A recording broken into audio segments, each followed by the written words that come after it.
Imagine that you are lying under the desert sky some 9 or 10,000 years ago adoring the beauty of the night sky. You have gotten rather skilled at locating some of the major galaxies such as the Great Hunter, the Twins, and the Bull, etc. Then suddenly a star appears out of nowhere directly overhead. It streaks across the sky almost faster than your eye can follow, leaving a trail of sparks in its wake. In the distant western horizon, it crashes to the earth with a roar and a blast that makes the ground tremble. Would you not be inclined to think that it was some sort of god coming to earth from the mysterious sky above? What if you were close enough to the falling meteor to actually see where it landed? What if after you overcame your fear you entered its crater and tried to touch it, only to burn your hand? The effects of entering the Earth's atmosphere at high speed still lingering. Objects such as these came to be called Baitel, meaning house of God, by the early Semites because they believed that deity resided inside such objects. This concept was eventually extended to any large rock of unusual shape or size. Oftentimes these objects were worshipped or prayed to, and smaller replicas were often kept in personal homes and tents along with one's household goods. Of course, the most famous Baitel in modern times is the one housed inside the Kaaba at Mecca. This object, believed by Western scholars to have been a meteor, had been venerated by the inhabitants of the Arabian Peninsula, or at least those who lived in the western part of it, for thousands of years prior to the advent of Islam. The stone was venerated at the Kaaba in pre-Islamic pagan times. According to Islamic tradition, it was set intact into the Kaaba's wall by the Prophet Muhammad in 605 CE, 5 years before his first revelation. Since then it has been broken into fragments and is now cemented into a silver frame in the side of the Kaaba. Its physical appearance is that of a fragmented dark rock, polished smooth by the hands of pilgrims. Islamic tradition holds that it fell from heaven as a guide for Adam and Eve to build an altar. It has often been described as a meteorite. Abraham, was said to have later found the black stone at the original site of Adam's altar when the angel Jibreel revealed it to him. Ibrahim ordered his son Ismail, who in Muslim belief is an ancestor of Muhammad, to build a new temple, the Kaaba, into which the stone was to be embedded. The black stone was held in reverence well before the preaching of Islam by Muhammad. It had long been associated with the Kaaba, which was built in the pre-Islamic period and was a site of pilgrimage of Nabateans who visited the shrine once a year to perform their pilgrimage. The Kaaba held 360 idols of the Meccan gods. The Semitic cultures of the Middle East had a tradition of using unusual stones to mark places of worship, a phenomenon which is reflected in the Hebrew Bible as well as the Quran, although bowing to or kissing such sacred objects is repeatedly described in the Tanakh as idolatrous and was the subject of prophetic rebuke. The meteorite origin theory of the black stone has seen it likened by some writers to the meteorite which was placed and worshipped in the Greek temple of Artemis. The Kaaba has been associated with fertility rites of Arabia.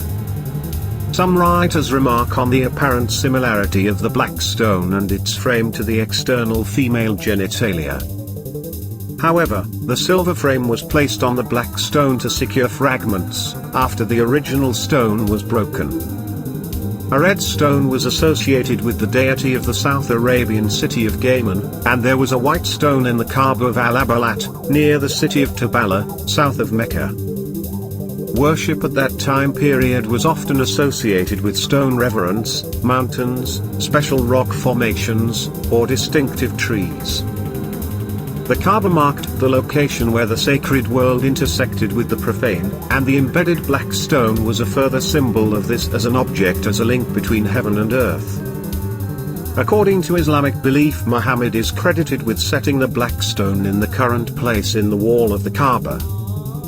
The black stone had been temporarily removed to facilitate rebuilding work. The clans could not agree on which one of them should have the honor of setting the black stone back in its place. They decided to wait for the next man to come through the gate and ask him to make the decision. That person was 35-year-old Muhammad, 5 years before his prophethood. He asked the elders of the clans to bring him a cloth and put the black stone in its center. Each of the clan leaders held the corners of the cloth and carried the black stone to the right spot. Then, Muhammad set the stone in place, satisfying the honor of all of the clans. After his conquest of Mecca in 630, Muhammad is said to have ridden round the Kaaba 7 times on his camel, touching the black stone with his stick in a gesture of reverence. The concept of meteors and large rocks being Baitel or House of God, was well entrenched among the descendants of the Israelite Jewish tribes who wrote the Bible as well.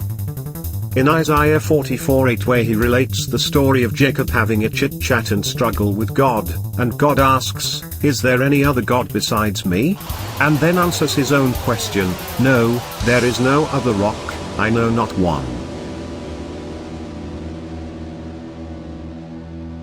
Meteorites have long fascinated humanity. Ancient man was in awe of and feared what were seen as unfathomable events in the skies.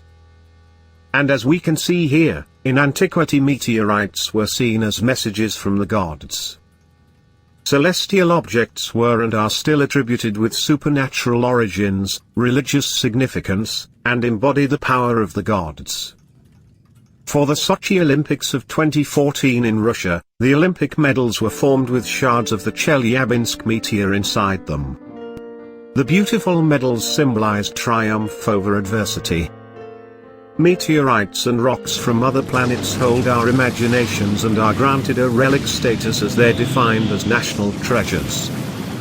Rock samples retrieved from the United States Apollo moon missions are heavily accounted for. Possessing or selling moon rocks is illegal and can earn you an arrest and either theft or fraud charges in some countries. Meteorites, however, can be marveled at and exchanged as modern humans continue the ancient legacy of creating works of art, jewelry, and tradition out of the falling stars. I guess that anything that didn't kill us when it hit the ground was seen as a good message from the gods. And, as I've often heard in another context, sometimes God puts you on your back so you can look up. And if you reflect on that quote in this new context, the idea becomes quite profound.